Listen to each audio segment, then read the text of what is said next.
His name was Jace Miller. The sneak around for the Joaquin defense to line up Cooper for a short touchdown. Next play, the Bulldogs, the first TD of the game.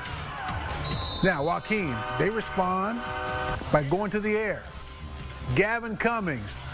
The Rams take a 2-point lead. Now, the Bulldogs are quick to take that lead right back. Adrian Finney just barely squeezes into the corner of the end zone for the touchdown. But the Rams are Ram tough. They respond in turn. The pass, Cooper Bragg, just after the punt return, gets the Rams all the way down the field. And Dallin Jordan carries the following play to score the touchdown, 32-24.